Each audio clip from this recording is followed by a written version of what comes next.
આગળ સમાચારમાં વાત કરીએ તો રાજકોટથી સમાચાર સામે આવી રહ્યા છે. તો રાજકોટથી સમાચાર પ્રાપ્ત થયા છે. કહી શકાય કે રાજકોટના સરકારી એન્જિનિયરિંગ કોલેજ ખાતે ચુસ્ત પોલીસ બંદોબસ્ત ગોઠવી દેવામાં આવ્યો છે. ઈવીએમ તેમજ વીવીપેટ માટે મજબૂત સુરક્ષા વ્યવસ્થાઓ ઊભી કરવામાં આવી છે.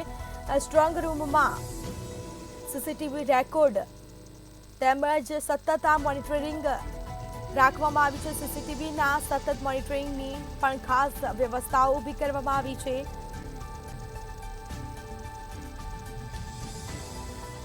તો કહી શકાય કે સમગ્ર મામલે હાલ મજબૂત સુરક્ષા વ્યવસ્થાઓ ઊભી કરવામાં આવી.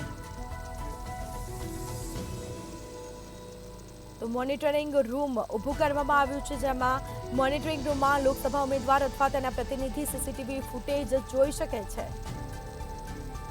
તો વધુ વિગતો સાથે સંવાદદાતા ધ્રુવ કુંડેલ આપણી સાથે લાઈવ જોડાઈ ગયા છે. જી, રાજકોટમાં સરકારી એન્જિનિયરિંગ કોલેજ ખાતે ચાપતો બંદોબસ્ત ગોઠવી દેવામાં આવ્યો છે, સુરક્ષાઓ ઊભી કરવામાં આવી છે. શું માહિતી?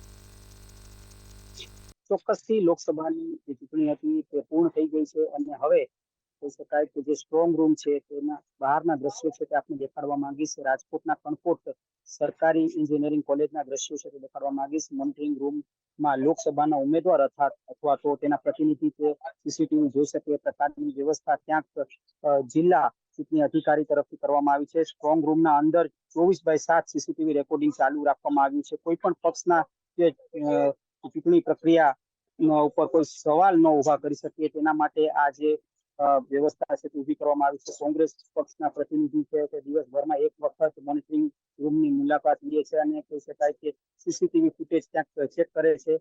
આ પ્રકારની વિગતો છે તે ક્યાંક મળી રહી છે. મોનિટરિંગ રૂમમાં પ્રતિનિધિ સીસીટીવી ફૂટેજ જોઈ શકે છે. આ પ્રકારની તમામ જે વ્યવસ્થા છે તે ઊભી કરવામાં આવી છે.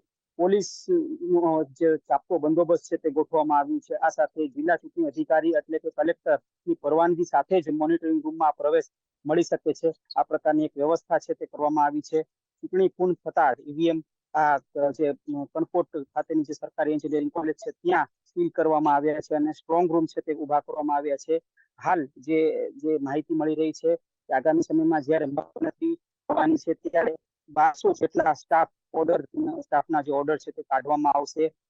કહી શકાય કે પોલીસ સાથે કહી શકાય કે એસઆરપીના જવાનો પણ આ બંદોબસ્તમાં મુકવામાં આવ્યા છે. આ સાથે સીઆરપીએફના જે જવાનો છે તે પણ બંદોબસ્તમાં છે. એટલે કે કોઈ પણ પ્રકારની જે અવ્યવસ્થા ઊભી ન થાય, ચાપતો બંદોબસ્ત રહીએ, કોઈ પ્રકારના સવાલો ઊભા ન થાય તેના માટે કાળજી રાખવામાં આવી રહી છે.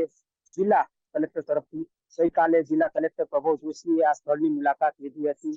તમામ જે વ્યવસ્થા છે તેનું મોનિટરિંગ કર્યું હતું. એટલે કે દિવસભરમાં રાઉન્ડ ધ ક્લોક ક્લાસ 2 અધિકારીઓ પણ ક્યાંક તેઓને ડ્યુટી સોંપાઈ છે. કોઈ પણ પ્રકારની અવ્યવસ્થા ઊભી ન થાય તેની પૂરેપૂરી કાળજી છે તે રાખવામાં આવી છે. એટલે કે હવે જ્યારે મતગણતરી થશે તેના માટે પણ આખો એક પ્લાન છે તે તૈયાર કરવામાં આવ્યો છે. જી બિલકુલથી તમામ જાણકારી આપવા બદલ આપનો આભાર. તો સ્ટ્રોંગ રૂમમાં સીસીટીવી રેકોર્ડિંગ રખાયા છે. સતત સીસીટીવીના સતત મોનિટરિંગની પણ ખાસ વ્યવસ્થાઓ ઊભી કરવામાં આવી. તો રાજકોટમાં સરકારી એન્જિનિયરિંગ કોલેજ ખાતે ચુસ્ત પોલીસ બંદોબસ્ત ગોઠવી દેવામાં આવ્યો છે. મોનિટરિંગ રૂમ ઊભું કરવામાં આવ્યું છે.